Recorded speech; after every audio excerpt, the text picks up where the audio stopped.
Three, two, one. Carey Henry, ladies and gentlemen. What's up? Thanks for coming on the podcast. Hell dude. yeah, man. It's a pleasure to be here. Yeah. Unfortunately, I've had to open a lot of podcasts like this because we all have this crisis of going through a global pandemic together. Yes. Yeah. I did see you actually did get the opportunity to travel right before that hit. Yes, so, that's right. I gotta ask, how's the last 3 months been? It's been weird, dude. Yeah, Honestly, right? minus the pandemic, there's all that political bullshit too that's going on. So it's kind of just making me uneasy, I guess. But I'm working. I'm healthy. Can't complain. Do you travel lots or? I try to. I wish I did more, but Yeah. I probably go somewhere once every year. Okay. Yeah. So you literally just got lucky on hitting that right before. Yeah, I actually had a trip. September, we're supposed to go to Disneyland back to California, and that's just down the tube. So Oh, Jesus. yeah. Yeah, it's crazy to think literally 8 days from now, you guys would have been playing the opening night of Loud as Hell Festival, Man. main stage Yeah, there. that's where we met too. Yeah, Loud it as Hell. was. Yeah, The kickoff party there. Yeah, that would have been dope. We were looking forward to that. We weren't the kickoff party. We were actually on the the main bill there. Yeah. It was pretty exciting for us, but Yeah, next year, I guess. It's super cool knowing that was strictly your performance that got there, right? Because you guys played the kickoff party, and then after you guys had the performance there, it was like, these guys aren't kickoff party. Let's get them on the fucking stage here. Oh yeah. And also, you guys would have already played Decimate too at this time. Yes. If everything was going. Yeah, we would have done Decimate, and we would have been on a little West Coast tour to BC again. Okay. No Faith and Fortune, Mhm. and there was another band. They would have been on a couple dates with us, but that was supposed to take place June 9th to the 17th. So Mhm. yeah, that's too bad that happened because I was really looking forward to that. I think from what I see, you're riding a nice little high with the big win last night. Oh man, Yeah. yeah! Shout out to Liverpool FC for sure, man. We were waiting for that forever. So Yeah, Ace. Yeah. I wanted to ask, do you have to wake up at insanely fucking Yes. weird times to be a Yes. fan of that? Eh? Oh yeah, dude. Jeez. Sometimes it's 5 in the morning, 5:30, Mhm. and then other days it's 1:15, and then I'm at work. So it's Oh. yeah, it's pretty hectic. But So what? They took it all home? Yeah. Really? Yeah. They won it all, eh? 25 points ahead, so uncatchable. Jesus. So we just needed to finish off the season, and yeah, took the trophy. Fucking A, fucking A. It's funny. It feels like I'm on the team speaking on their behalf. Well, honestly, a football fan out in Canada isn't really Yeah. a rare, Yeah, a regular occurrence. Yeah, I've loved that team since I was 6 years old. So Oh, really? yeah, it's nice to see Jesus. that. What got you into football then? It was the first sport I ever played, Mm-hmm. and then kind of just watching Liverpool, I gained a lot of love for a certain player, and then it just evolved into the whole team, my whole life now. So Really? yeah, So big fan of your band. Thank you. That's no fucking I secret. appreciate that. So many things I want to break down about so many things there. So the first thing I want to hear is, because you guys are super young. You guys are a super young band. You guys have been around for what, 2-3 years? I think we've been a band for 5 years, but 5 we didn't years? start playing shows till the 4th year. So how did it all come together? What's the origin of Born for Tomorrow? So I got to thank my job for this, because I wouldn't have met our drummer if it wasn't for the restaurant. Mm-hmm. He came up to me. He's like, "I heard you play guitar." I'm like, "Yeah, that's right." He's just like, "Kind of music you play?" I'm like, "Heavy metal." And he's just like, "Want to start a band?" And it was literally that simple, man. We hooked up the next day and jammed a bit, and then my one buddy's a bassist. He also worked at the restaurant, so we got him in on it. And then my lifelong friend Johnny, since I've known forever, Mm-hmm. he was sending me clips of him, his audio voices, and he's trying to scream, and we're like, "Okay, dude, we're starting a band, and you're trying to scream. This is destiny, man. This Yeah. is so perfect." And yeah, we just kicked off from there. We jammed at Slaughterhouse Studios for a year, Mm-hmm. and then that just got too expensive, so now we're just at a warehouse. Nice. Yeah, I've seen a lot of the clips at the warehouse Yeah. there.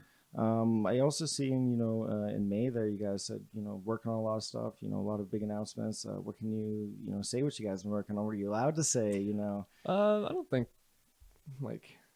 nothing. We're not hiding really anything. We got tons of new music. It's just kind of the recording process that we're having difficulties with. We're all kind of amateurs with that, so it's the first time we've been doing this. We've been playing acoustically all our lives, so it's just the recording part we're trying to master and really get down. We wanted to do the streaming for a bit, but where we were streaming, our buddy's moving now, so we got to wait till he's fully moved in to actually get that going. Mm-hmm.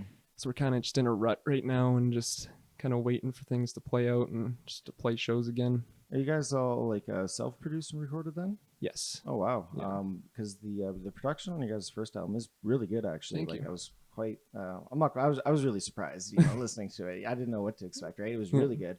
But I also noticed like a huge jump up from your last song. Oh yeah. I thought there was a huge production quality. Yes. difference. Yeah, there was totally. Yeah. So was that just trial and error, or? Basically, yeah. We recorded our latest single like hundreds times, man. But the last time we did it was like, yeah, this is like the final time we're recording this song. It sounds the best it's ever sounded. We're just gonna release it. Mm-hmm. And I still think there's still room for improvement for sure, but we're happy with it. Yeah, we're definitely happy with it. So I could be wrong, but your set list when you guys played the kickoff party. Yeah. Did you guys open with that? Can't remember. I don't think so. I think we opened with 11:59. Oh, okay. It's kind of just like a little interlude. Mm-hmm. I'm pretty sure. Yeah, it's been too long. Just because, my dad kept saying, you gotta check these guys out, and I don't know why I wasn't. And so for everyone not knowing, the kickoff party's at a bar, and there's a pizza place connected right beside it. So I'm sitting there eating pizza, and I can hear you guys' interlude come up, and then so I don't know what. When I had a guest on here last week, he said when I write a breakdown, I kind of want people to be like punching people in the face, like not actually, but kind of like that fierce thing. Yeah. So when you guys did your opening breakdown, I remember I was like 6 beers deep and I was eating this pizza and I just stop and I just like get disgusted, like I want to vomit. I'm just like, what toss the pizza. is this? I literally just like dropped everything, go next door, and the rest is history. So let's how's the everything how do you guys you guys are very, it's hard to say because you guys aren't like metalcore or anything. You guys are just breakdown central. Yeah. So is it a very collaborative writing style between the whole band, or? It's pretty collaborative, yeah. Like you said, we base it around breakdowns mainly because that's what we love. So we want people to hear what we got. Mm-hmm. It's pretty collaborative. We'll all get together, write a song. Someone has a part, I have a part. We'll blend it together, Or someone will just come to the table with a whole song ready to go. We just got to learn it. Mm-hmm. And yeah, most of it is collaborative though. I love the opening song on that album, The Purge. What I love about it is even when it first kicks in, like your first initial maybe like breakdown, the drums are super simple during it, right? It just has that good headbanging vibe. Yeah. And then, you guys beef it up a little bit.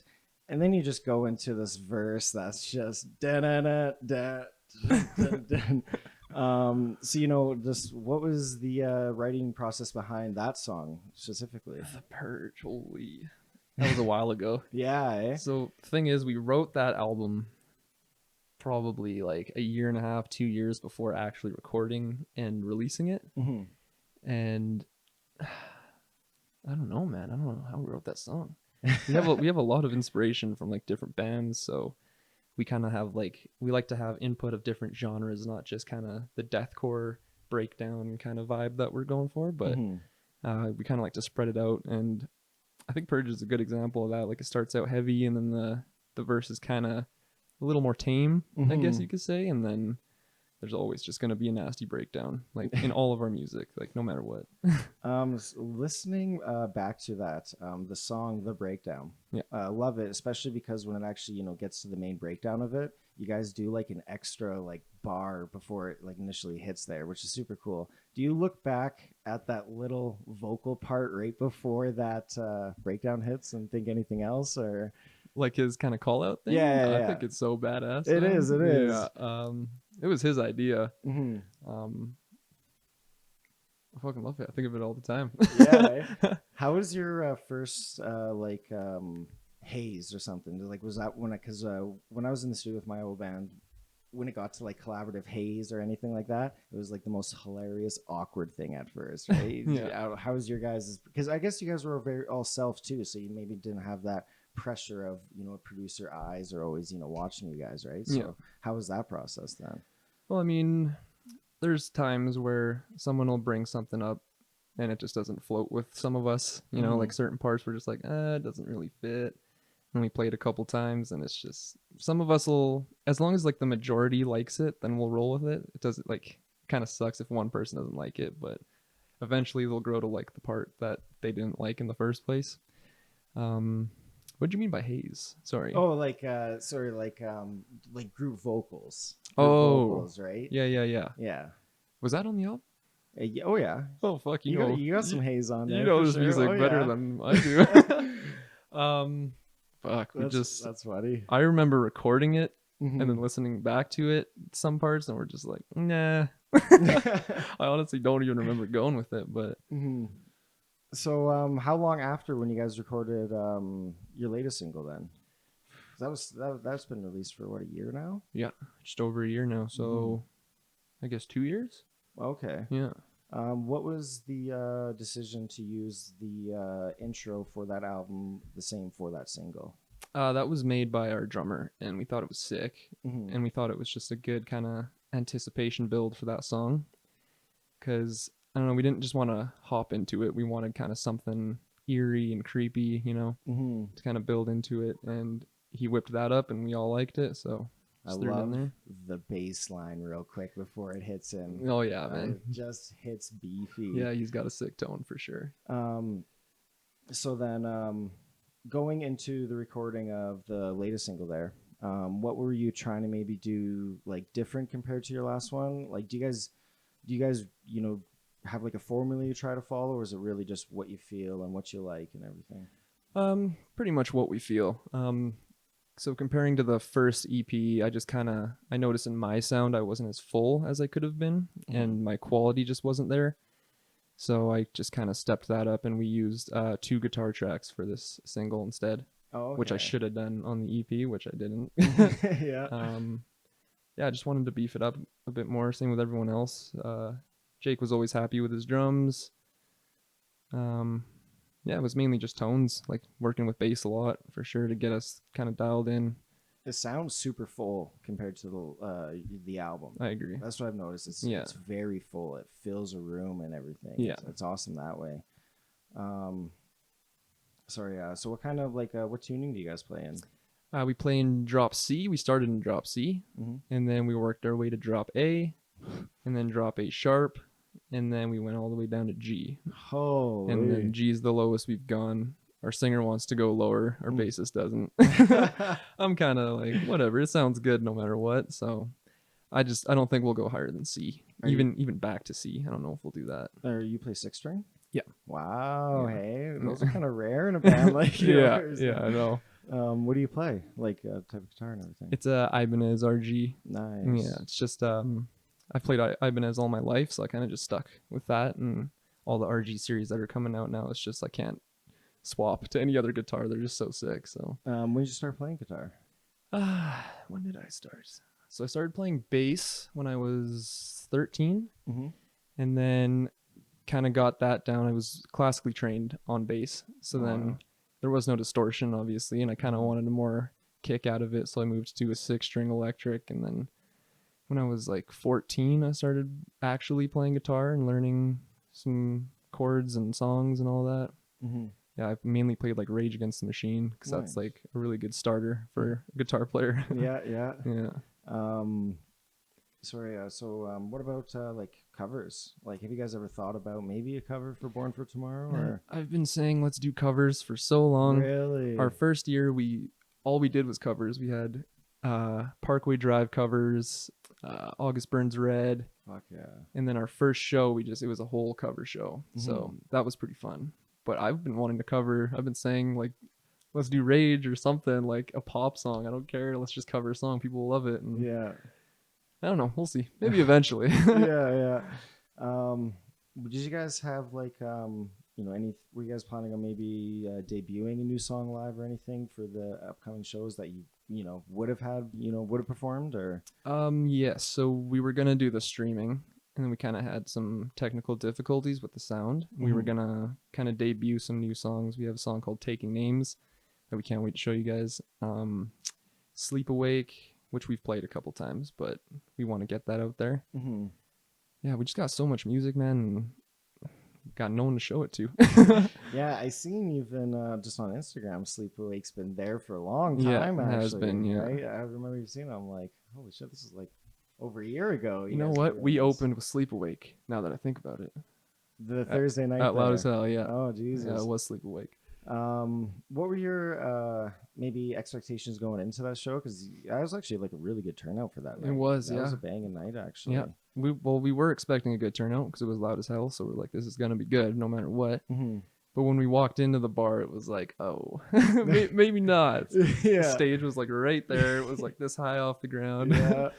But yeah, I was wrong for sure. That was an awesome show. It was probably like one of my faves. Oh, really? Eh? Definitely, yeah. What's the farthest you guys have traveled to play then? Probably Vancouver. We were gonna go as far as Winnipeg, but that got canceled as we were heading out to Winnipeg. Mm-hmm. So we got as far east as Saskatoon and West Vancouver. What's like maybe what has been some of your highlights? Like, what's been maybe one of your have you guys like what's your favorite band you've opened for? Or... Falsifier. Yeah, oh really? Oh yeah, That's dude, fucking badass. that's like the one album I'm so excited for is their next album. Anything they do, they're just like total inspiration to us. Mm-hmm. Yeah. Where is like maybe little everyone's inspiration? Because I remember you saying like we have a lot of music in common and it's just so diverse, right? Yeah. You know, what's everyone's like? What's your personal playlist look like? It's pretty spread out. Lots of metal. Metal is like my main baby. Mm-hmm. I got a lot of hip hop. A lot of like country, just pop. Oh really? Eh? Yeah. A lot of hip hop though. I'd say the majority is metal, and then hip hop is like a close second. Oh really? Yeah. What are some honorable mentions for your hip hop list? Joyner Lucas. Oh fucking right. He is killing it right now. He is. Yeah. Anything Eminem does, fucking Hobson, Machine Gun Kelly, which is weird because he's taking like a pop punk kind I of turn love right his now. new I shit. fucking love everything he does. Yeah, man. man, his new shit is banging. Yeah, actually. it is. It is. That's funny. I agree with that. Joyner Lucas, that song that he did, that "Lucky You." Oh Yeah, yeah, that's with Eminem probably too. one of my favorite all-time Eminem songs. To Yeah. be honest, I was Yeah. like, Jesus. Yeah. Sorry. So, going back to shows with Born for Tomorrow. Because I remember you saying the kickoff party was one of your favorites. What are some other like crazy highlights for shows you played? Let's see. So we got my favorite shows. We played with Falsifier twice, and both of those were just great shows. We opened for Angel Maker. Nice. And I think I had more fun watching them than actually playing our set because they're just like insane. Mm-hmm. Other shows. Decimate last year was fun. Mm-hmm. Yeah, did you guys play twice on Decimate? Because I know they do the all ages show the last day as well. Yeah, we just did that all ages show. Okay, nice. I've never made it out there. I want to definitely next year. How is Decimate? Is it awesome? It is awesome. Yeah, it's always a good turnout. Lots of talent in there, and there was actually like a School of Rock kind of thing that happened last year. Yeah, it was just a bunch of kids learning, and they had like a bunch of covers. It was pretty sick. It was just good vibes that they brought. So Jesus. yeah. Were you guys going to stay the weekend this time out at Loud as Hell? Yeah, definitely we were. Yeah, we Yeah. had it all planned out, camping trip. Yeah, we were just gonna make a whole party out of it, man. Yeah. See the other bands. Yeah, because you guys would have been second band on the Friday, if I'm not mistaken. Yes, I think so. Yeah. Man, that's an awesome slot. Yeah, it Anytime is. on the Friday night is just an awesome slot. Yeah, we lucked out with that, and that's like our usual favorite slot to play is like the second band. So we're not first, we're not last. It's just right in the middle. It's perfect. Yeah, exactly. Especially the main stage. It's not this side off the ground. Yeah, true that. It's an actual thing there. So getting into the recording, because you guys said you're all self-recorded, who really takes the engineer role in the band then? Probably our vocalist Johnny and our drummer Jake. Oh, okay. Yeah, because they kind of like have experience from before. Me not so much. Chris not so much. I'm learning though. I'm getting better. I'm gonna be putting more input definitely in the future, but yeah, they pretty much take the reins on everything. I seen you were playing drums there the other day. Yeah. How long have you been playing drums for? I wouldn't even say I was like started playing drums at like 15, Okay. but I just thought it was a super cool instrument, so I kind of was just banging on those for a bit. Johnny taught me a few things. He also plays drums. He shreds. Oh, really? Jake's taught me a few things, and then it just became kind of a habit because we had our whole jam studio in our basement at one point, but we moved, unfortunately. But so I'd go down and I'd jam, I'd write some riffs, and then I'd be like, fuck, that sounds sick if there was drums for this part. So then I'd hop on the drums, and then I'd play drums, and then I would kind of just be learning that way, you know? Yeah. Yeah. What was the inspiration for the name Born for Tomorrow? This is funny. So at first, it was Society Killed Us, which is awful. That was the name? That was the name of our band. It was like, we're just going to roll with this for now because the guy at Slaughterhouse was just writing Jake and the Boys on the board. We were like, no, let's just do Society Killed Us. Fuck it. So we did that, and we hated it the whole time, and we were trying to think of something else. And then Johnny texted me one day, and we are like super stoked for band practice, and he's just like, yo, you ready for practice for tomorrow? And I'm just like, dude, I was born for tomorrow. And he's like, dude. And that's the birth of Born for Tomorrow. Jesus, that's awesome, yeah, actually. We brought it to the boys, and they loved it. So what's the what about the, because what's your guys' like phrase, Born for Tomorrow or dead? BFT or dead kind of thing. Yeah. It's like, I don't know, it kind of just stuck. We were just super passionate about the band and whatever we did. Like BFT is always going to be in the back of our head, you know, like we didn't want to stray away from the band or take another career choice. Like this is our plan A, and this is what we want to do. So what was maybe the inspiration with your merch designs? Just with the upside down cross, most likely. That's kind of obvious. I didn't really like that idea just because it was pretty cliche, you know, and it didn't really like send the right message that we wanted to. But like otherwise, it still looked sick on a t-shirt with some lyrics on the back. So I was like, let's fucking do it.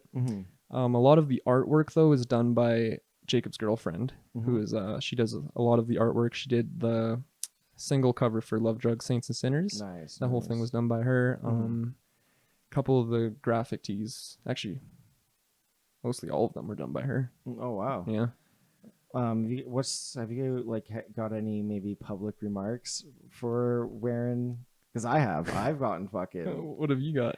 It was some girl at the bar. It was like at the end of the night, and she was just like having just a bad day, and I'm repping this big red shirt with an upside down cross, and I don't even know how she phrased it. She was like something public opinion and something like that. Like it was probably like 8 months ago, and I was just like, I want to say like the fuck, like Karen, what the fuck's your problem, right? But I like, you know, try to tone it down. I was like, oh, it's, you know, buddy's band of mine. Yeah. I'm supporting them, but like, it's like, fuck off. Yeah, like, wear what you want in public. Like, yeah. Who cares? You've never had anything like that then? I don't really wear our merch out, but I did get a look. I was wearing that same shirt. I got a look one time, and he didn't look mad or anything. So he came up to me, and he's just like, "I like your shirt." I was like, "Thank you." And he's like, "I don't like the front, but I like the back." And that's the back says, what does it say? Practice your religion, just don't fuck the world we live in. Yeah. He liked that. He didn't like the upside down cross, which is weird because it's like the same kind of thing. They go hand in hand, but yeah. It is what it is. Well, that's what I was like trying to tell her. I'm like, it's just strictly merch designs, right? Yeah. Like, there's obviously like literally no fucking meaning behind it. It's just merch designs. Yeah. I also think it's kind of cool though because, you know, maybe from the world we live in today where everyone's, you know, afraid of, you know, that stuff is, you know, sometimes just not to, right? Yeah. You know, put a shirt with an upside down cross on it. Like, fucking who cares? Wear whatever you want. Exactly, right? So one thing I'm going to ask you about is because, how old are you? 25. 25? Yeah. Oh, wow. You're literally the same age as me. Crazy. So I'm just going to put this blunt because it's kind of funny. So the Thursday night when I seen you guys live, I bought merch after. And the reason I didn't buy CDs because I knew I was going to be able to get it on Spotify. Yeah. Totally cool, man. Yeah, I just wanna, honestly, we're just trying to get our shit out there. I know, right? And like, I was just like, well, it's not like I'm not listening to it, right? But you know, so how do you, because I'm fucking all pro Spotify, man. Spotify's life. No, right? I agree. Yeah. What's the process of actually getting your music on Spotify? What's that like? I've always wondered. Is it super simple? It is super simple. Really? You just like turn it all into WAV files, and then you go to Spotify, make an account, and you subscribe for like a year or whatever. You become a member, and then you just upload your music. Really? Yeah, upload your album cover. Make sure there's like no copyrighted images on there. Oh It's Jesus. super simple. Took us like an hour. Yeah, I seen you guys even got like verified and everything Yeah, on there. yeah. I was like, Jesus, this is real. So then also like putting your music on Spotify, is there anything else? Like, for example, I remember playing your music and my one roommate came home and he was like, who the fuck is this? And he Shazammed it. And you guys are on Shazam. Like, Oh, you yeah. guys have no power behind that? Like, that was just that? Or? So we get to choose what platforms that we're on. So we kind of like Google Play, Amazon, whatever, Spotify.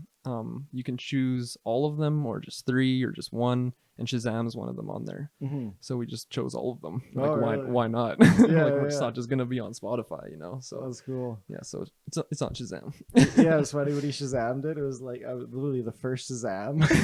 I remember taking a picture and sending it to the thing. I'm like, fucking helping you boys out here. That's funny because when it was finally uploaded, we all went out to the car, played the song, and we Shazammed it. We're like, it fucking works. Yeah, what was the song he did? He did Through the Eyes of a Murderer. Oh yeah. Fucking love that song. Yeah, that's a great tune. The rate this is the beginning of a massacre. Yeah. Oh, and then the triplets come in. Yeah. Fuck, that's heavy, man.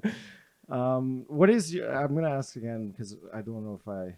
What is your purpose behind the breakdowns? Is it just like filth, or like how do you guys want to do it? Like what's your intentions with that breakdown? So we like filth. We like technical, progressive, and then even simple, as long as it's like badass sounding. Like simple breakdowns are sometimes the best breakdowns, you know? So Through the Eyes of the Murderer, Johnny actually wrote that entire song. Oh wow. He came to us and hummed it and we played it. And it was actually a really simple song to make. Yeah, I fucking love that song.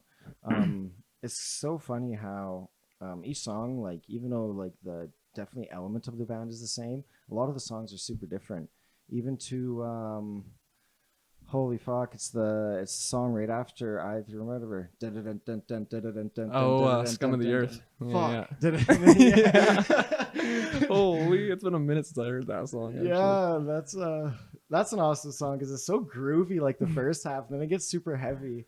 I love because you could tell self-record just all those like, you know, fuck and shit like that, right? Yeah. I bet you that was just like a blast to do. Oh yeah, man, recording that whole album was fun, especially because it was our first time, so we were just doing whatever the fuck felt good, you know. You guys like do it all through sober mind then, or? We were pretty high for most of it, for probably 100% of it actually. Now that I think about it, but oh, that's funny. Yeah, yeah, we smoke a lot of weed definitely during practice. So nice. That's funny with the whole metal there. Yeah. Also, just wanted to ask real quick. I seen when you guys left the kickoff party, I seen you guys like had a new little band picture there and everything. Yeah, and I'm like, I'm probably one of the only guys that knows exactly where that fucking song. I wasn't even there anywhere close when you took it, right? But as soon as I seen it, I'm like, I know exactly where that is. Yeah. Well, we seen that and we're just like, man, that looks fucking gangster as fuck. Like, let's take a picture right there. Yeah, it is gangster, man. Yeah. It's funny. It's total small town shit, right? Yeah, totally. So what's your guys's like perfect? Maybe not perfect for. So when you guys were playing there, there's like, I noticed there's like 3 type of people. The way they live listen to your music, you know, you got your people, and what I love about yours is like I love it's so slow for the breakdowns, just like full body headbang, and I love that. I also notice you guys also bring out a couple of the fucking hardcore swingers as well that come out. Yeah. So when you write it, do you ever do you write for a live element audience or Definitely. Yeah, that's a big part. We think that a live performance is much more important than a digital platform, just because you can pull people in a lot more when you see someone live. You know, it's like you can listen to, let's say, like Slipknot live or on Spotify and be like, yeah, these guys are good, but once you see them live, it's a completely different spectrum. You know, it takes you off guard, and that's kind of what we write towards our music. Like I said before, we try to take every kind of genre of metal, put in our music, so that every metalhead can kind of see where we're going. You know what I mean? And kind of like take their piece and be like, oh, I know like this kind of beat or this kind of riff. You know, I've heard this is hardcore or something. You know. What were maybe like some of the first reactions to maybe just showing them? Because like I said, you guys are literally top 3 heaviest bands I listen That's to. fucking awesome. So like, you know, I show all my buddies and everything, even at the kitchen, you know, and like if I don't want to talk to someone, I'm like, I'm just gonna play this album as loud as possible, and everyone's just gonna Nice. be like, who the fuck is this guy? Nice. So like, what was, you know, maybe just some of your like, what was your parents' reaction when you like, can you go to them and be like, hey, check out our new single? Are they kind of like worried or I'm just Honestly, my mom's Filipino, so she doesn't know this culture very well. So she knew the music I listened to. I listened to like metal all my life, and she knew what I listened to, and she thought it was kind of weird, and I was wearing upside down crosses and all that, and she's like super Catholic too. So she knew something was up, but as soon as she's seen us live, like her whole perception changed of everything. She's just like, wow, like I've never expected that in a million years. Oh wow, Like, yeah, eh? she was very impressed. Yeah. Everyone else's parents are pretty chill with it. Jake's parents are like metalheads. They like metal. Yeah, it was basically just my mom. Everyone else was cool with it. And then what? Everyone's significant other, big fan of the band, obviously. Sorry? Everyone's significant other is a big fan of the Oh band yeah, too. yeah. They're there every practice, every show. Big supporters, definitely. Yeah. Awesome. I noticed that on the one show there, like when you all came out. I was actually kind of disappointed when I was like, "You guys stay in the weekend?" You're like, "No," and I'm like, "Fuck you guys." No, we were kicking ourselves for that. Like we felt bad, but next time for sure. Man, it's gonna be. I was just so excited to see you guys on that main stage, seeing what you did with literally like, I don't know, a step up. I don't know what you call that stage there, right? You know, just like a little thing. Yeah. Like you don't really have much room to move around, and it's even hard enough when you guys are just a 4-piece. You know, that just would have been awesome to see on the big stage there. I think we've played on our share of small stages, so when we seen that, we're just like, all right, it's just another one of these. We're just gonna crush it again. But when we do have big stages, we do take advantage of that. Like we start swinging and we just go crazy. Our vocalist moves everywhere, so Yeah, and fuck, that guy's got some serious ink on him, man. Yes, definitely. Jesus, Yeah. I know you got some ink yourself. I mean, you got a quarter of what he has. Oh man, and it was even funny because like just even, you know, scrolling through a little bit of Instagram. How recent is a lot of that? Like Of the tattoos? his chest. Oh, his chest, I think. Yeah. I don't even know. I think he finished it like 2 years ago, maybe a year and a half ago. Our drummer is like pretty consistent with his tattoos. Yeah, he just got on the face, and Oh wow. yeah, eh? he's like, his girlfriend kind of tattoos a little bit too, so he just kind of Sweet. gets free ink whenever he wants sometimes. And I want more tattoos, man. You got a lot too. My dad's the artist. Oh, no so- way. Yeah, Jeff. Sick. Is that a Zildjian tattoo? Yeah, but Fuck. fucking Marshall there too. God damn. Nice cowbell, Vic Firth. Wow, that is sick. Yeah, no. Yeah, fuck you, Dad. You're not getting any more time with this podcast. So real quick then, did you guys apply again for Loud as Hell, or did you guys get reached out to? I think we got reached out to, Mm-hmm. or maybe we did apply.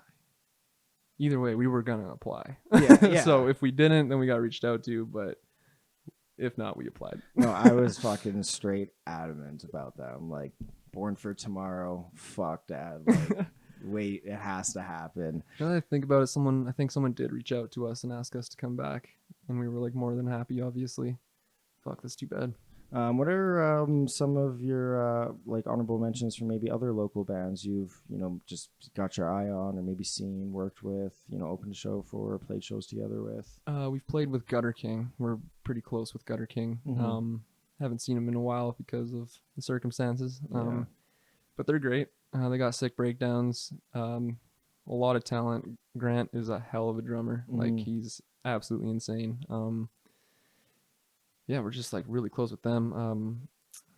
For a Life Unburdened, we went on our tour with them. They brought us along, and that was like the time of my life. That was the most fun I've ever had. I think I've seen like some. You guys had like full RVs, vans. and Yeah, everything?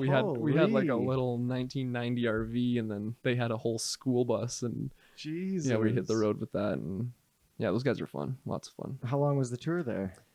We went to BC with them, and it was about like 2 weeks long. It wasn't long for us, but they did cross country. We came back to Calgary, played a show with them, and then we stayed home. They kept going, kind of thing. Yeah, wish we kept going. one day. That's still a long fucking time. It is. though, Yeah, right? they were gone for a long time. Like I'm like already settled in, like comfortable at home, and they're like all the way in Ottawa. I'm like, Jesus, man, Jesus, that's a lot of work. 2 weeks. That's awesome. Though. Yeah. Literally. How old are you guys? So sorry. Are you the oldest in the band then? Or? No, Jake's the oldest. He Okay. is 28. Oh, okay. I'm sorry if I'm wrong, Jake. 28. And then Chris is the second oldest, but we're all the same age. Me, Chris, and Johnny. We're all 25 now. Were you and Johnny like high school buddies, like lifelong friends, or? Yeah, I've known Johnny since I was 6. Mhm. I've known Chris since I was 6. We Oh, all went wow. to school together, and yeah, we really got close. We were always close, but we really got close in high school. Got closer after high school, and then started the band. Yeah, because I seen Johnny there. Well, I don't know why the fuck I'm just literally dying right now, blanking. Yeah, sorry, I seen Johnny there. I think I seen like a hilarious. Was it him? Maybe I think I seen like he's kind of funny on his vocal covers on Instagram. Man. Yeah. That's him. Okay, yeah. He's got some where it does the zoom in on the face and everything. I fucking love it. Yeah. Holy shit. Oh yeah, I also seen he's also a football fan as well. Yeah, he is. He likes a team that I don't like. Oh really? Yeah. We're kind of rivals, but Okay. yeah, we keep that to the side. I think I'm a bit more of a football fan than him, but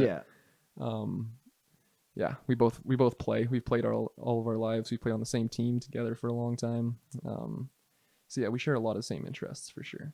Yeah, it's definitely nice being a football fan right now, just because there's not much, if you're not a UFC fan, there's not much going on right now. Yeah. Is there any other sports that you're pretty hard into, or? UFC. Yeah. Oh yeah, man. Really? I watch every event. Oh really? Yeah, the boys come over and we watch every event. Holy fuck. Yeah. Man, that Till Whitaker fight Saturday. Oh yeah, I can't wait. I love Till. He's from Liverpool too, Yeah, so man, I can't not funny. support him. That's a scrap, Yeah, man. yeah, That's it a is. scrap. Definitely. I'm rooting for Till, but that's a hard fight, man. See, I like Whitaker, but I'm rooting for Till too, for sure. Yeah. I just don't want to see Whitaker lose the title and then lose and then lose. Like I'd like to see him stay up there. And they're both, Whitaker's only 29. Yeah. What, Till's like 26 or Yeah, 20? he's young. He's young, man. That's crazy. Thinking Yeah. that guy's barely older than me, really. Yeah, and they're fighting in the UFC, just like 100 pounds more muscle than us. Yeah. Man. It's just like, what am I doing? when'd you get into UFC then? 14. Really? A lot of things happened when I was 14. Played guitar, UFC. Holy. I'm jealous you've been able to actually watch the UFC for that long. Yeah, well, my friend's dad introduced us, and we watched an event, and I think that was like a Brock Lesnar, like Shane Carwin fight or something. So Yeah. it was like a fight to remember. Yeah. And I stuck with it ever since. So Yeah, that first fight is like always, I think. yeah, as soon as you see a knockout, you're like, I love this shit. Oh yeah, like I got blessed from the MMA gods, because I got into UFC probably 4 years ago, 4 or 5 years ago.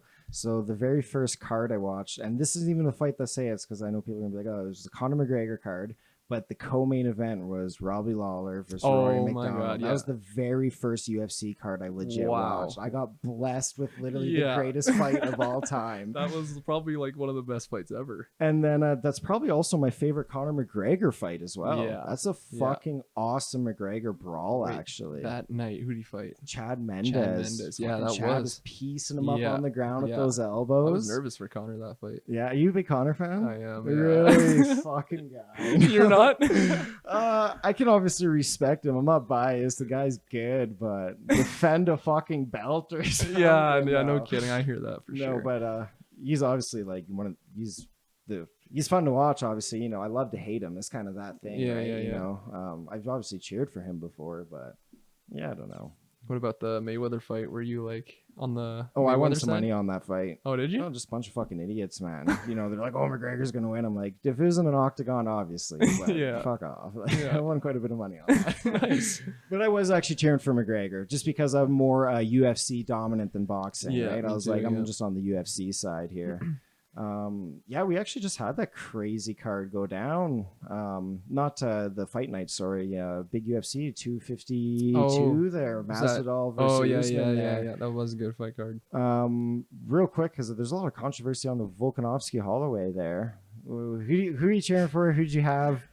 I was cheering for Blessed. Yep. And I think he won it too. Yeah. But Eh? the debate is Volkanovski won 4th and 5th, which in the judges' eyes is a lot more than 1, 2, and 3 because they're championship rounds. So, Mhm. I mean, I kind of get it, but at the same time, it's Holloway won, man. Yeah, I'm a huge Holloway fan, Yeah. and there wasn't a robbery. I didn't think there was a clear robbery. Yeah, it wasn't like a robbery. It was like, all right, like that's, See, I guess. I think if like maybe Max had the belt, he would have kept it because it was Yeah. kind of like one of those where Yeah, it was like definitely. the champion gets that little bit of just a leeway there. Yeah. That Usman Masvidal kind of went down exactly how I thought it would. Yeah, Usman is kind of, he's a smart fighter. He plays it like that. So, Yeah, I thought his stock went down after though. Like I didn't think his stock really went up after beating Jorge. Because just a lot of people like us, we can understand. We can appreciate a good game plan or anything, right? Yeah. If Usman went out there and would have striked with him, the story would have been like, Yeah. "You fucking idiot." Yeah. So it's like, yeah, I don't know. Obviously, Street Jesus, but yeah, I agree. I have a lot of respect for Usman though too, because he's just kind of been flying under the radar this whole time, and even Yeah. as champion, he's still pretty low key, So even his numbers, he's 12 consecutive UFC yeah, wins. yeah, he's a beast for sure. It's crazy up. Who are some of your favorite then? Like McGregor's number one then, or I would say actually probably. yeah. Damn. I really like Joanna. Oh Jan yeah. Jacek. I love watching her fight. Mm-hmm. Darren Till, Israel Adesanya. Fuck, he's a he's beast, like, yeah, man. he's like one of my faves now too. He just came out of nowhere. Yeah.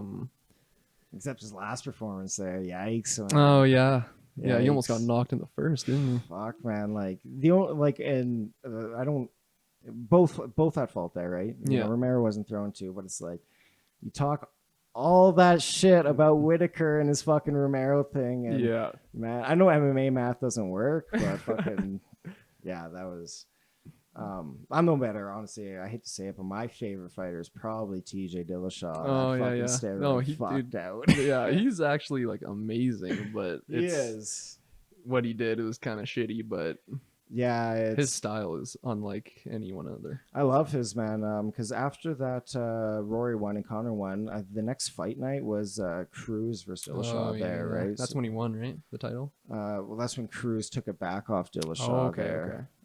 Yeah, because it's so funny because I'm a huge Joanna fan as well, and probably one of my favorite cards, just with all the upsets, was the Joanna, TJ, and Cody, and Michael Oh Bisping yeah, versus dude, that was GSP. one of the greatest cards. Fucking Joanna getting knocked out there. Even from a Yeah. Joanna fan, man, I was like, "What is Yeah, going I was shook, on?" and I was a Cody fan too. So Oh and man, that was just like, what is going on, man? yeah, especially at the end of the first round there, where Yeah. 10 more seconds he would have been out or Yeah. whatever. Yeah, And definitely. even me being a TJ fan going into that, I was like, man, I think Cody's probably gonna fucking knock his head out. Yeah, they're like a perfect match, those two, to fight. Like, They are. It's Yeah. unfortunate with Cody, though, to be honest. Taking back-to-back knockout losses and Yeah. then losing to Pedro Munoz, even though Yeah. you're like winning it. He is actually with one of like the best coaches in the world right now. oh, is though. he? Yeah, he does half his camp outside of Team Alpha Male now. Oh, okay. And he just got and that's why he looked a lot more composed in his last fight Yeah, against he looked more Sun Tzu mature there. for sure. That knockout was nasty, Yeah, that was man. brilliant, man. We all jumped out of our seats. It was like Yep. last millisecond. Yeah. A couple quick honorable mentions for jumping out the seats was obviously Nunes Cyborg. Yep. That was Yep. fucking phenomenal. Yep, that was amazing to see as well. Masvidal Askren's probably still top of my list for losing my mind. Yeah, man. I even said everyone was just like, "Man, Askren's gonna take this." I'm like, "Askren's done in 10 seconds." So I went out for a smoke, like as the fight started, and I looked into the window, into the living room, looked at the TV. Boom, flying knee. And everyone's just screaming, and I'm just like standing there. I'm like, "I told you guys!" Like, what the Oh. fuck? And also, I did not recently jump on the Masvidal hype train. I got really aware of Masvidal when there was a lot of hype on him and Cerrone, actually, when they were Oh, in a yeah, fight yeah, there, yeah. and he fucking murdered Cerrone Yeah. there, Yeah, which he's is a- awesome. He's a scary dude. Like, Masvidal. just looking at him, I'm like, "Oh my god." And I'm not even gonna lie, I actually thought Till was gonna win that Yeah. scrap with him there. Dude, I was so confident until Yeah. it was in England too. So I'm like, he's got home advantage. Like, Yeah. he's taking it. Hits him with that perfect left right off the bat too. Yeah. Except for fucking Masvidal coming out with a dick kick. Like, what Yeah, are you doing, man? And then real quick, one of my favorites, just for how crazy it was Thug Rose versus that Brazilian there. Not the last one they had, Andrade. Oh, yeah, yeah. When she fucking slammed her, man. I thought she died, dude. Like, I'm not even kidding. I was like, oh my God, we just witnessed Rose die. Yeah, we had a good group of people over, and this guy comes over and he brings his girlfriend. She's never really watched UFC, and they're like doing the build up for the main event. She's like, I want to stay and watch this. This looks cool, right? And after that happens, she just not UFC. Oh, And, no. yeah. She's like twitching on the ground after. Oh, yeah, that was scary, dude. That was, especially because Rose is just dominating. Yeah, yeah, she was that, gonna man. win too, and then that happened. That was brutal. Yeah, super fun being a bantamweight fan right now. Just with, I'm a big fucking Sean O'Malley. Oh, I fan. was just Right about to on say that. The train, Sugar man. Show, man. Sugar Show, yeah. It's fucking 6'9" style Yeah, too. yeah. Hilarious. Yeah, he's got the swag for sure. I think him and Cody would be a great fight. Like, he's all calling Cody out right now. I don't think it's gonna happen right away, No, but I would love to see that. I heard Cody going down to 125 to face Ooh. Figueiredo there after his fucking murder of Joe Benavidez there on Yeah, Saturday. that was brutal. That was tough to watch. That would be good for Cody. That'd be really good. I always thought that was the move for Cody, to be Yeah. honest. You know, you can go down to 125, get an immediate title shot. You're Yeah. probably still a win or two away, to be honest. Yeah. I'm assuming it's going to be Sterling versus Jan there. Yeah, definitely. That'd be a good fight. Who you got in that one? I like the Funk Master, man. But Yeah, Jan me is too. crazy. Yeah. See, the thing with bantamweight is I love all of them. Like, there's not a single person in that division that I don't like. So Yeah. I could watch any fight and enjoy it, whoever wins. It's so stacked, man. Yeah, it is. Even if you go down to like your 9, 10, 11, you got like Cody Stan in there and stuff. Yeah. He's only got literally a couple losses. Like, Yeah. It's Pedro Munoz, Miocic. So Frankie's moving down then. Yeah, Frankie and Pedro Munoz are the opening fight, I think, for Cormier and Stipe. Dope. And then the co-main event that just got like officially announced, even though he's been talking on his YouTube, he signed it, is Sean O'Malley. No way. Yeah, he's fighting the guy that, oh my God, he just came off a brutal split decision loss. He's like 6-1 in the UFC. He's been calling him out for a while, actually. I think he lost to the Korean guy. Brian Ortega? No. Featherweight's probably my favorite division, but man, is it at a stalemate right now? Yeah, it is. Like, Big time. we need to see some fights going on because that's my favorite division. Yeah, I agree. Zabit, Yair, Ortega, especially Yeah. that Ortega Holloway, man. Yeah, Wow. that was a masterclass. Fuck me, like, yeah. Obviously, I'm gonna go just a little bit more. I see the video, so I'm like, oh shit, it's over. One fight that I obviously am so excited for because I almost don't care who wins because I love them both, and it's not very often you get two undefeated fighters. That Costa Izzy fight. Oh man, yes, yes. Oh, Okay, man. that is the matchup for Izzy for sure. Because I thought it was gonna be Yoel, but he didn't bring it. I don't know why. I don't know Yeah. what that fight was about. But Costa is definitely gonna bring it, and it's gonna be fucking crazy. Yeah, man. I don't even know who to take in that. That's so good, man. I'm a big Costa fan because it's after when Costa fought Yoel Romero, they released their weight. Like the Athletic State Commission released their weight the next day. So Paulo Costa weighed in at 185. Oh my And god. he fought Yoel Romero, and he weighed 215 pounds, man. Oh my god. He's just this roid monkey who just throws haymakers. Yeah. And I love it. Yeah, you but, gotta respect that for sure. man, that's a tough fight for both. I'm going Izzy. Yeah, I'm just gonna eh? say that because I love him, and I'm kind of on the fence with Paulo. Like, he's a crazy good fighter, but didn't he just change his nickname to King of Bitches or something like that? Oh my god. I hope not. That's what Izzy was saying. He was like talking shit, and I was just like, ooh, that's kind of cringy. I can't root for King of Bitches. Yeah.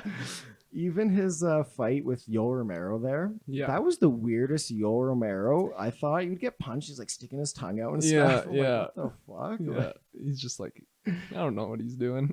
Yeah. He's getting old though. He's like 40 now. still fighting. Yeah, man. That was so disappointing, that fight, because I remember I had a bunch of boys over, and I actually wasn't drinking that night. I remember just taking a fuck ton of edibles that night. Nice. And I remember after the Ioana's, Ioana Zhang fight, Yeah. which is obviously Amazing. the best woman fight ever, just Yeah. watching it, because just that high level mixed martial arts striking is insane. The edibles start kicking in for Yoel Romero and Izzy. And I'm like, man, we're about to see someone die. You're just waiting and waiting. Yeah, it's all kicking in. I'm like, is this legal? Like, does anyone know about this? So that was a huge disappointment, obviously. Also, because the one time where I always like to say this story because it's so funny was when Romero literally killed Weidman. Yeah. That was the one where I legit like wanted to phone someone and be like, "Are you watching this?" I think the one for me was Overeem and Ngannou. Oh my! When he uppercutted him, I was like, that's another one where I'm like, okay, he's dead. He's got to be dead. Yeah. Like he's like shot up into space, man. Like that was nuts. And then it was so funny because Overeem comes back and fights Curtis Blades and Yeah. literally gets the nastiest elbows you've Yeah. ever seen, like just blood wise. What is probably one of the like the goriest ones you've seen, you would say? McDonald Lawler. Yeah, That was crazy. That was Lawler's insane. lip was like gone. Literally like in two. Yeah, man. it's fucked up. I had that 2-2 going into round 5 too. Crazy. Yeah, Yeah. that was a crazy good fight. So that one, and that Zhang and Joanna looked like an alien. It's Like literally that goose egg made her look like an alien. Yeah. Like it wasn't gory, but it was just like, stop the fight. Yeah, that was one of the worst significant damage. Like Yeah. just wearing it, you could see. Yeah. I guess for me, I think the one would be, which is it wasn't even a main event, would be Gunnar Nelson versus Alex Oliveira there. I don't remember that one. Fuck man, Gunnar Nelson just hits him with this elbow, and I swear it 2 inches wide, right a thing, and like it's like instantly pouring out liters. And then he puts him in a rear naked. Oh, and no. just squeezes like 2 more liters out. Just juiced him. Oh yeah, it was just I loved it. It was disgusting. I loved it. So then real quick, because you've been watching, like I'm kind of jealous you've been able to watch for so long, right? You've been able to see, like you said, the Lesnar and the Caro and into this new era of fighters too. Yeah. Like, what are some honorable mentions you've seen in the past? That's the ones Man. I'm jealous of. I've been waiting for the GSP return, but I don't think that's going to happen. He actually just made a statement today. He's just like, I'm not going to come back. He's like, it's Yeah. not worth it. But he's 40. Yoel Romero was 40. So I'm like, maybe there's a chance he'll come back. But Just no. the Khabib fight, I think. Yeah. It's the only fight that'll bring him back. Yeah, definitely. Because Usman was calling him out too, but he was like, nah, I'm good. Yeah, and I don't blame him. There's nothing to gain from beating Usman. Yeah, There exactly. isn't. Fuck, man, that Khabib Gaethje fight. Which fight, sorry? Khabib. versus Oh, Justin yeah. Gaethje there, Yeah. That's gonna be a fucking. I can't wait madness, for man. that. I just need to see Khabib fight again, man. It's been too long. I just feel bad for the guy who fights him after his father's death, man. Oh, Like, right. Yeah. That's just Forgot about that. unfair. Yeah. I think you should put 2 fighters in against him. Yeah, make it Gaethje even. and Tony, just to make it fair. Oh, at this man. point. Just a triple threat match? But honorable mentions of the past. I got to live my experience. Like I never got to see any of these. You know, like I said, the McGregor Mendez was the first card I watched. Yeah. Which I got to thank McGregor for, because as much as people want to say his shit talk made him big, it was his consistency. Guy Mhm. fucking fought 5 times in a span of 12 months, right? Yeah. So, like, what were some, just honorable mentions that you're like, man, I'm so glad I was able to see that back in the day. I think my favorite ever rivalry was Brock Lesnar and Frank Mir. Oh yeah, Frank Mir was like my favorite fighter ever, and Brock Lesnar was talking all this shit going to their first fight, yeah. and then he put him in like a leg lock or something, ankle lock, almost broke his leg, Yeah. and then made him tap out. It was like the greatest thing to see Brock Lesnar lose. But then their second fight, Lesnar just pummeled him, like just wrecked him. One of the worst referee stoppages out there, I think. Like, we just let him keep going in the same sense. Yeah.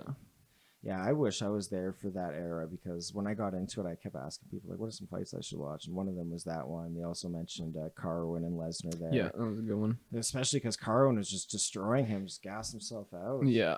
I heard he was like a full-blown heavy-duty mechanic the whole time as a UFC fighter. probably. Like, heavy engineer mechanic or something like Holy that. fuck. Yeah. Like Stipe is a firefighter, Yeah. like all the time. Yeah. Just a G, man. Yeah. That's a tough fight, though. Yeah. Who do you think has that? Oh man, I love both of them. I'm probably gonna say DC just because this is his last fight, though. Yeah. I want him to take it. He says, like, bring your wrestling shoes. He's Yeah. saying that. Like, I'm Yeah. just gonna. And it's hard because before that, even that last round, man, Miocic's just getting pieced up by DC there. I'm a fan of DC. It just sucks how I always got to cheer for Jones, obviously, over him. Yeah. I mean, these past couple fights, or the last fight, sorry, I was cheering for DC. Because the first one was Jones, and then I switched to DC because it was kind of just... Jones is good, but it's DC's turn. I just like to see that third fight, you know? I like to see the one win on both sides and then the third fight. Yeah, it's tough to be a Jones fan, to be honest. Yeah, it is. Even because, in my opinion, you know, I had a big group of here, and I remember recording a video, we still have it, where all of us are like, what the fuck, when Jones won against Reyes. We all thought Reyes won that fight for sure, man. Yeah. It was like 5th round. We're like, so Jones got to knock him out, eh? Yeah. No, it's hard being a Jones fan. It is. It's very controversial, I guess. Yeah. Okay, so then let's switch it off. Yes. So let's go to Calgary music scene. Okay. How do you feel? How do you feel the Calgary music scene is? It's getting better, I think. Yeah. I mean, coming into it, everyone was like, oh, Calgary's shit. Like, you don't want to play shows here. But, like, we haven't had, like, a terrible show ever. Like, it's been, like, somewhat decent all the time. And we get good crowds. We have fun no matter what. So, yeah, I think it's getting better. There's lots of bands coming out. I'm hearing a lot of, like, new band material. And, you know, when you're just scrolling through Facebook and you get a sponsored ad. Yeah. Yeah, I get local bands from Calgary all the time. So, Nice. I think it's growing. It's getting better. What are some of your favorite venues to play? I like the Blind Beggar. Mm-hmm. It's a nice stage. I really want to play at Dickens. Like Yeah. we haven't gotten a chance to do that. And I liked Distortion before it closed down, which sucks because that closed down and then we kind of had nowhere to go. We were just playing bars, like random bars across the city. Distortion was super cool and probably one of the coolest names for a venue. Yeah, as totally. well, actually. And it was really cool. Nice to set up, just like, you know, the stage there, and it was almost like a mini hall almost with the bar there. Yeah, it was easy for the bands and people come in and there's lots of room for them. Bars right there next to the stage, so you can like order a beer and watch. So it's the parking lot's super huge right beside it. You got the McDonald's like right beside that was it. handy for a lot of shows. Yeah. When we're playing last and we're waiting around, it's good to have a Timmy's or McDonald's next door. Yeah. What about Verns? You guys ever play Verns? Yeah. Verns is cool for like Verns old is school. cool. If Yeah. you want to take it back, like just a trip back, I feel like go to Verns. Yeah, it's like a time machine. You go down those stairs. We played at Verns a couple times actually. Clint is awesome. I fucking love that guy. He gets a lot of stick from touring bands, but I can kind of see why he gives them a little attitude every now and then. But it's his venue. He's got every right. You just got to play and prove him wrong. You know that you're better than what he expects or thinks. Yeah. What are do you guys have like a sound guy for when you guys play live, or do you guys just pretty much go with what the house has? Yeah, we go with the house. So like you said, you've been able to work with, you know, guys like you do Verns and everything. Do you have any like personal preference just for, you know, for playing shows? Yeah. Who you like working with? Like, have you worked with Nate Reno by chance? Has he did any of your live shows? I don't think so. No. We work a lot with Sloan Box. Yeah. Yeah, she set us up on the tour in a lot of our shows actually. Shout out to Sloan Box. I gotta say that she's done a lot for us. So, Brandon Hardy, he was doing a lot for us too. Most of it's just kind of been those two. Yeah. I actually had Sloan's guitar player from Siren on here. Oh yeah, All the rage there, yeah. He's dope. He's awesome. He's a great guitar player. Yeah. Fucking most embarrassing story with that guy is I used to do a thing where we had like a segment called What's in the Box. And I'd like pull up a bag and there'd be a Smirnoff Ice in it. Nice. Fucking dumb, stupid, right? Hilarious though. So a couple of guests, it was fucking hilarious. And then I had Paula Rage on. And I didn't know if I was getting the vibe. I was like, is this guy gonna drink? I don't know. And then sure, it came to the end. I was like, fuck it. What's in the box? Do the thing. And you just, what the fuck? I was like, oh, you're a guitar player for Sloan's band. Like, how are you not an alcoholic? Oh, that's funny. One of the most embarrassing times of my life. I don't even like liquor. Really? You're just like straight edge, dude? Yeah. Oh, crazy. Okay. Yeah. Super awesome guitar player though. Yeah, Like, definitely. Fucking awesome guy. He's played Loud as Hell before with his old bands and whatnot. He used to be in a Metallica cover band. Oh, sick. Yeah. So yeah, Sloan's awesome.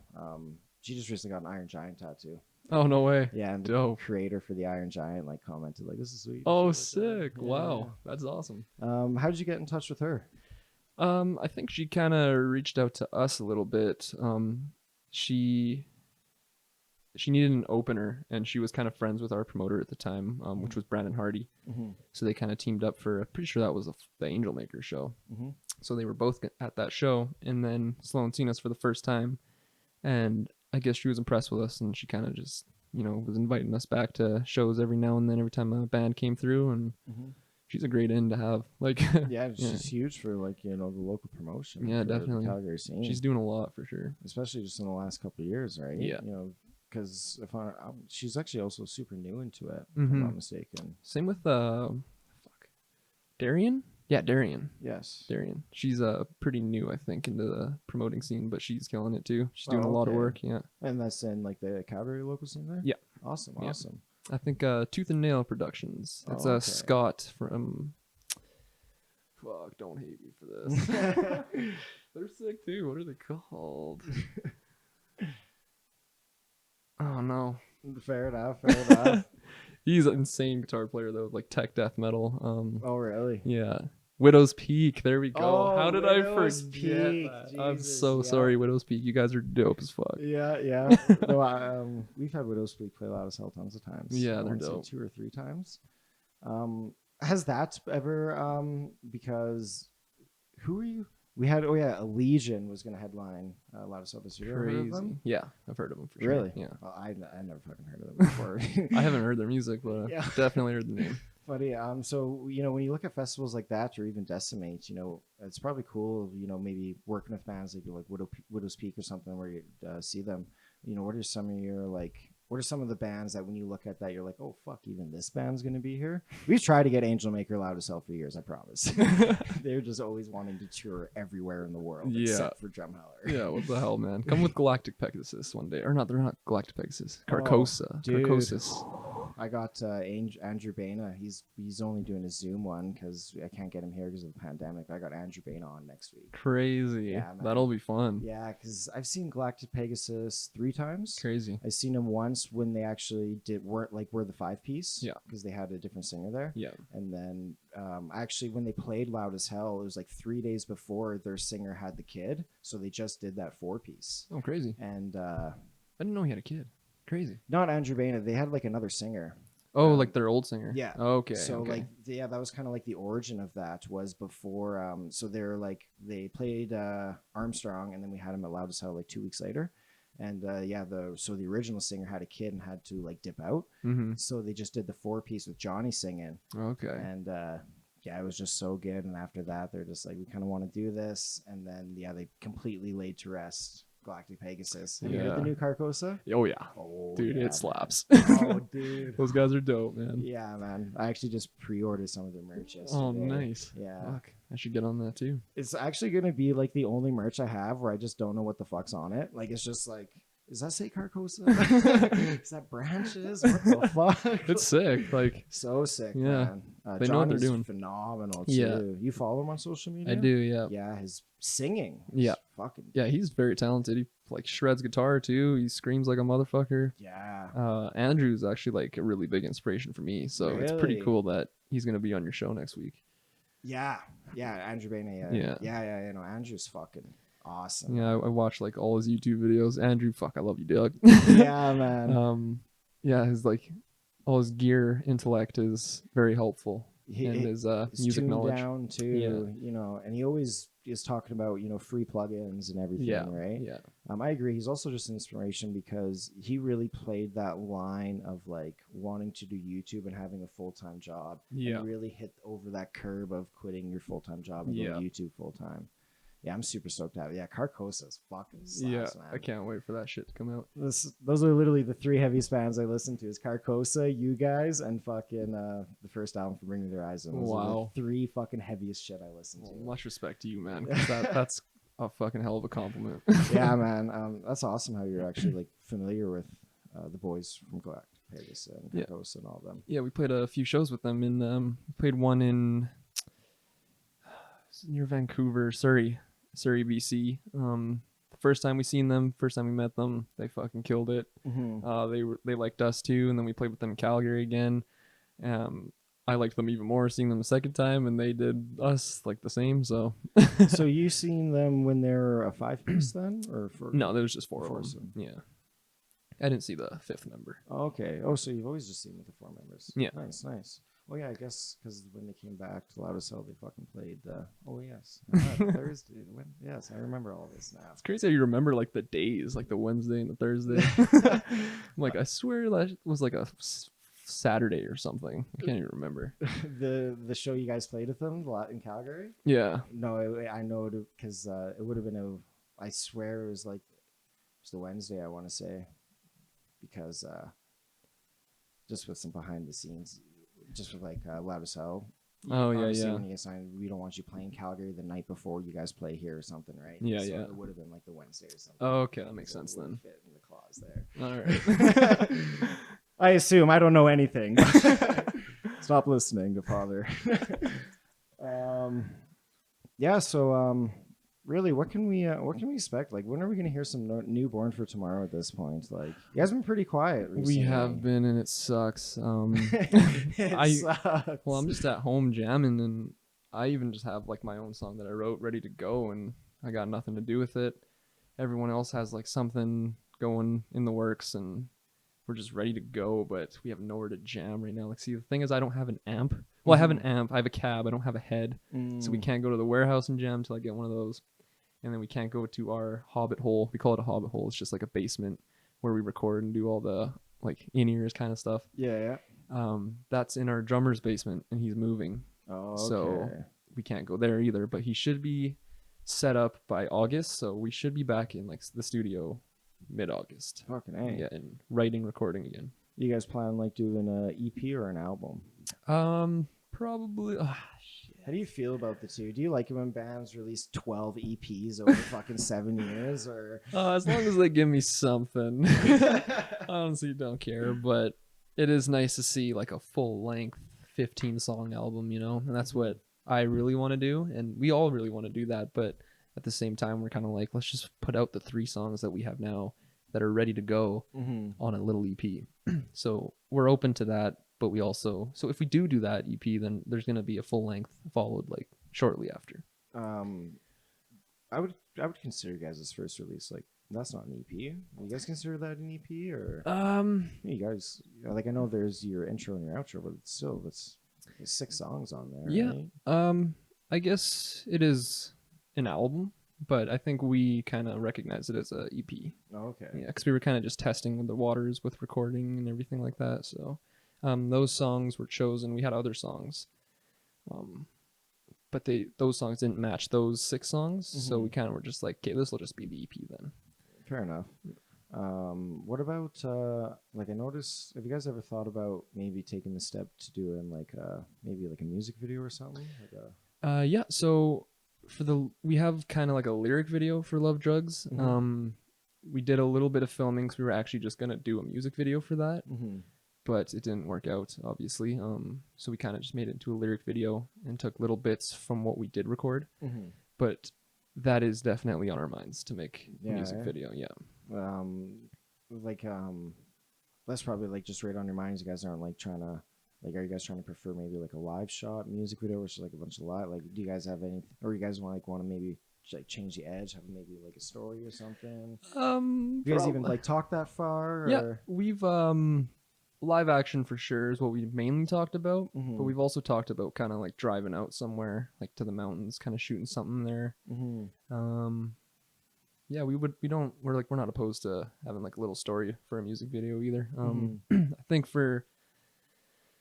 I don't even know, man. We're gonna have to discuss that. Yeah, well, it's just like it's so unfortunate with how everything has to be on pause. I know. With the whole pandemic thing, Yeah. right? You know, everyone, it just sucks, right? Yeah. You know, We're pretty limited, especially like with my work. I can't. I'm limited to going places and seeing a certain amount of people because we just got regulations. You know, we can't be messing around outside of work and bring in something to work. You know what I mean? Oh yeah, dude, I work in the same industry. Yeah. So you know all about it. yeah, man. Yeah, it's kind of weird working in that industry right now. To be Yeah, honest, it is. It's kind of just like we shouldn't be open, but at the same time, I get it. It's a business. How are you guys like for us right now? Like we're super hit and miss. It seems like some days everyone wants to come out, and straight up seems like some days no one wants to come out. Yeah. We've been like dead as fuck for the past 2 weeks. Yeah, But then today we were starting to see some volume, but we just got sushi on our menu. Oh shit. So we thought that was going to increase a lot of sales, but it's kind of just floating now. Like we're not too busy, not too dead. Do you guys have any planned? Oh, it's so hard to like just with the whole pandemic thing, right? I'm assuming when you guys do your next release, you probably want to do like maybe a new design for merch and everything. Yeah, we already have a bunch of ideas for merch lined up. It's just really? a matter of time. What's been your best seller for your merch? I see a lot of hoodies. I've seen a lot of hoodies Loud as Hell weekend. Yeah. I've also seen a lot of the red. I'm colorblind, so I think it's red. Is it red? Yeah, I would say that. Oh yikes, boys! This is fucking brutal. I'd say maroon. Yikes, it looks like a hardcore red for me. Yikes. What are your best sellers for merch? Probably the hoodie for The sure. hoodie, eh? Yeah, I fucking love the hoodie. I bought a hoodie. You gotta buy your own merch. Yeah, dude? I was Fuck just yeah. like, I'm not just gonna take this. Like, may as well just buy it. Oh yeah, fair enough. Fair enough. Well, it goes to just my cause, anyways. yeah, our cause. So. yeah, exactly. So what are you guys like? Kind of focus on that a little more for. Yep. So, I think before we play our next show, we should have new merch by then. Awesome. Hopefully a new EP to hand out. And definitely new music. Awesome. Yeah. You guys have any plans for like maybe going down the long sleeve? I noticed that kind of catches a lot of people's eyes. Yeah. Stuff to like down the long sleeve there. We do have a long sleeve in the works actually. Really? And a baseball tee. Really? I think I think I convinced them because I was like so set on the baseball tee. I had a sick idea and design and everything, and I'm pretty sure I sold it to them. So a long sleeve and baseball tee. Yep. What are maybe some like maybe bucket list born for tomorrow items to have? Because obviously, like with everyone should know, it's expensive to obviously do all that shit, right? What are some like? Have you ever thought about getting a snapback or something? Like, what are just some maybe like just random cool buckets, like even lighters or something? Yeah. We kind of wanted to do grinders. Really? Yeah, that would be cool. sick. We haven't really looked into that too much, but yeah. Hats definitely thought of, toques, sunglasses, and dog tags. Our drummer wears BFT dog tags. He got one made, and we're just like, that's fucking sick. Why don't we make more of those and sell them? Yeah. So I'm pretty sure. Yeah, we got a lot of shit coming Fucking for sure. A. Yeah. Dog tag. What was that? I seen Wage War live, and they had dog tags there. Damn. Yeah. Wage War. Yeah. I seen him. I got lucky. I seen him on the first album. Crazy. So before that last album, I don't know what the fuck happened. It was still good, but It was. their first album was tough to beat. That's for sure. They Yeah. blew up after that. Yeah, man. There's such a weird thing. Who had I seen? The opening band was Villain of the Story or something like yeah. that. They're super good. And then it went Wage War, who were fucking. I literally got to see like they played literally I think 9 songs off that first album. Wow. Just here, That let's would've been open great. with Hollow and just fucking murder everyone. It was sweet. And then it was weird. The band after them was I Prevail, oddly enough. Oh, crazy. Yeah. Yeah, they're pretty well known. So Yeah.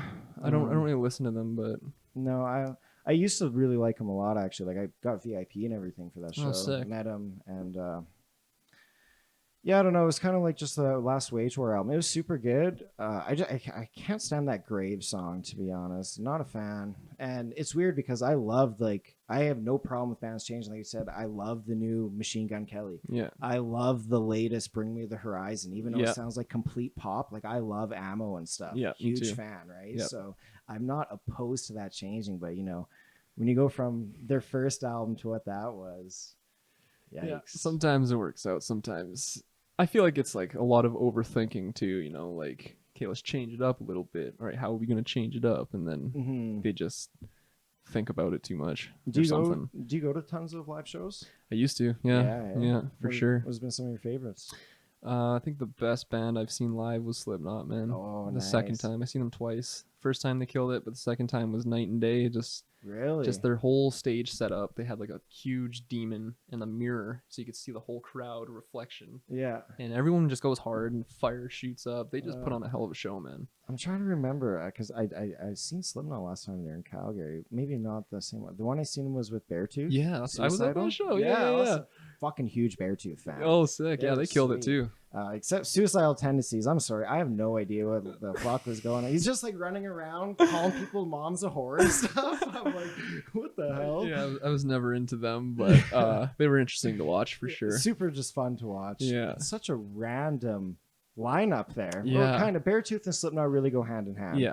Did you catch Beartooth that I day? did, yeah. Fuck, they were awesome. Yeah, they man. killed it for The sure. singer's huge. Yeah, Like yeah. 6'12". Yeah, I love the drummer. He's a crazy skilled fucking drummer, And man. he's such a simple drum kit there. He literally Yeah. just plays on like a 3-piece. Well, not actually, but it's super simple. Yeah. Like, Well, it's like our drummer. He plays one tom, a floor tom, bass kick, and tons of cymbals. He's fucking stellar. So yeah, man, I have to give him a lot of props just because I've played drums for many years and I know how, like, it's so funny. You can do like, such a fast blast beat or something, but for some reason, for me personally, one of the hardest things to do is just to keep that and having retarded signature breakdown kicks throughout it. yeah, One of the hardest things in the world. that's weird because that's like some of the only things I can play on drums. Really, it's just eh? those breakdowns and like simple 4/4 beats and all that shit. Oh, fuck, but eh?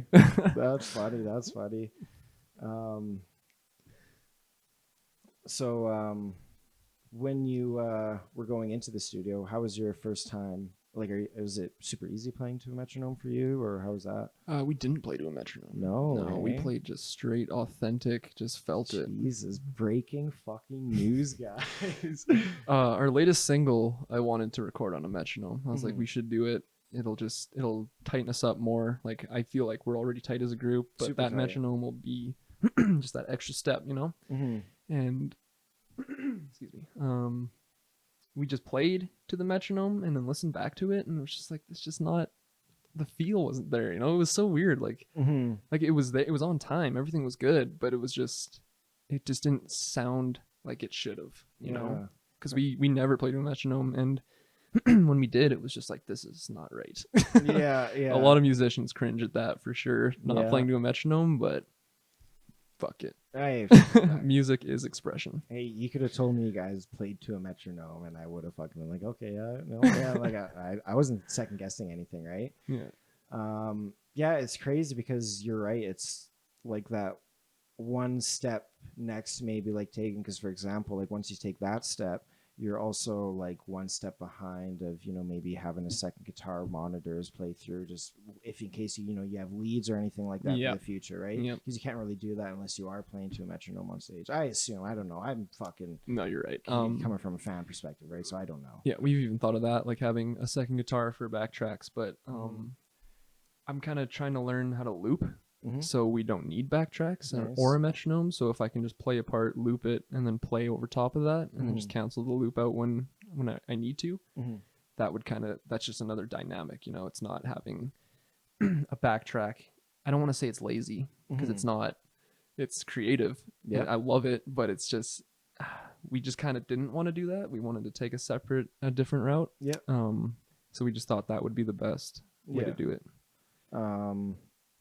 How are your lead chops? My lead chops? Yeah. What do you mean?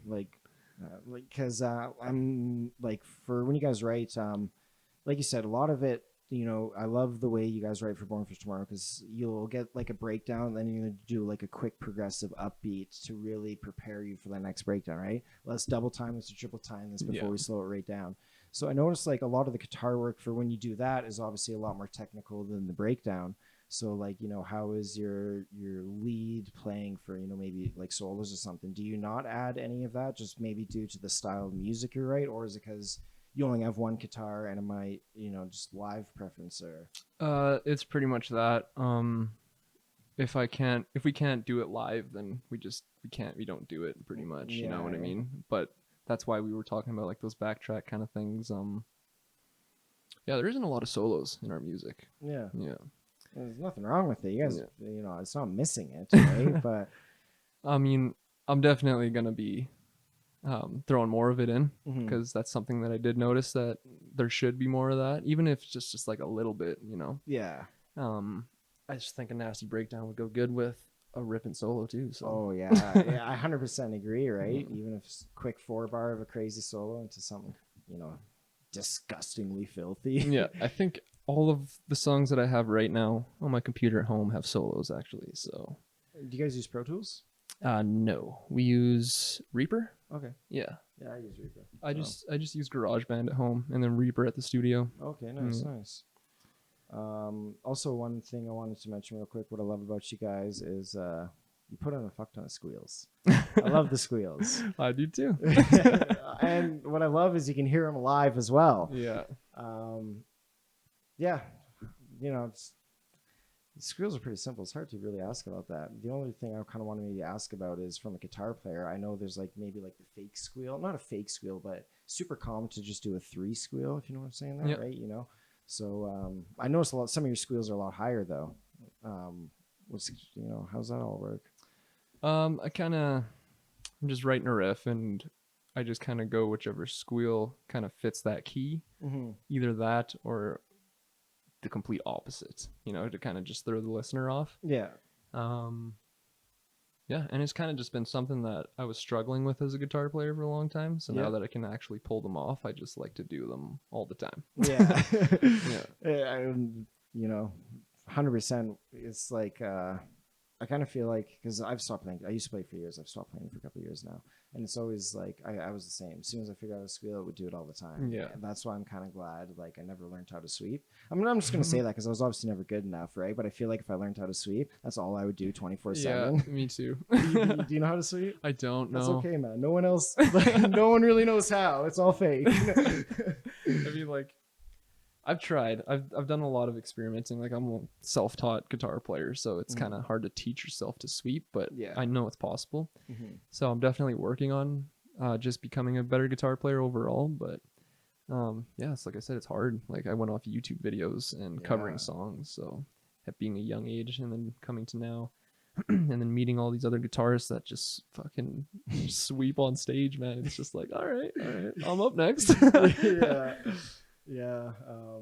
Yeah, like I can see what you're saying for when you're watching like Angel Maker or stuff. Yeah, because watching that is like, what the hell? Yeah, and how their two screamers collide. Yeah, they're perfect for each other. What about you guys? Yeah, you guys were always just super dead set on a 4-piece. Never thought about having a 5 or anything. We were a 5-piece for our first 2 years. He was a great guitar player. He was our lead, and I was originally rhythm. Great guitar player, but he just had different priorities. Never showed up to practice. When he did, he kind of just half-assed everything. So he was kind of just like an anchor. So we had to drop it. Fair enough. Yeah. We thought about another guitarist, but we're happy with the 4-piece for now. So I think for now we're just gonna let it ride. And it's not like you guys are missing anything, especially like I said from seeing you guys live, right? You know, there was never a time I was thinking you guys needed another member, right? It was fluent there. Yeah, that's exactly what we think. Yeah, and also just a little bit into stage performance. It's hard to say anything from watching you at the Neighbors there because there's not much you can do. Like you're singing, all of them are going crazy and everything, right? But you know. I also noticed you like to get a little low. Yeah, that's the one thing I really love like. Getting low.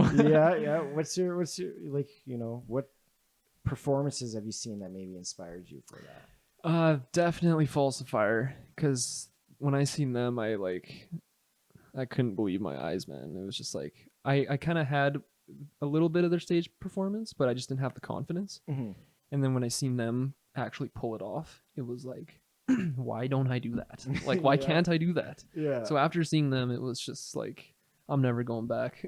Jesus. We're like completely different people on stage. I feel like we're all quiet, sitting at the merch table, but as soon as we're on there, we're just game faced, you know? Yeah, and I could totally tell the difference, like you said, because I remember when I asked you guys for a picture, you guys were just as excited as me. Oh yeah. Well, that's never happened to us before. Really? So yeah, we were like super stoked about that. And of course, it's this guy with just like a Calvin Klein and a Make America Great Again. Oh, we're like, we'll take it, man. Fuck yeah. Oh, that's funny. That's fucking funny. yeah, honestly, really, I've hit a lot of what we wanted to cover here. Like I said, thanks for coming on. I'm a huge fucking fan Oh of you yeah, man, guys. it's been a blast. Thanks for having me. Of course. So real quick, give all your shout outs if you want. Give all your plugs you want right now. This is your 5 seconds of fame on this podcast, I guess. So, Sick. All right. Shout out to Jacob Hughes, Michaela, Cassie, Cassandra, Yulia, Johnny, Chris, and Cole, and my dog Ludo. Awesome. And then where can everyone find you if you want? I'm on Instagram. I don't have Facebook anymore. It was kind of just a little too much these days. So just Instagram, Carey Leo, BFT. Mm-hmm. And then we'll obviously link all of Born for Tomorrow, Spotify, and all that in the description. Hell yeah. And then seriously, thanks again, man. I appreciate it. Hell yeah, man. Can I shake your hand? No. Yeah, of course. Yeah? All right, sick. Yeah, I'm fucking scared.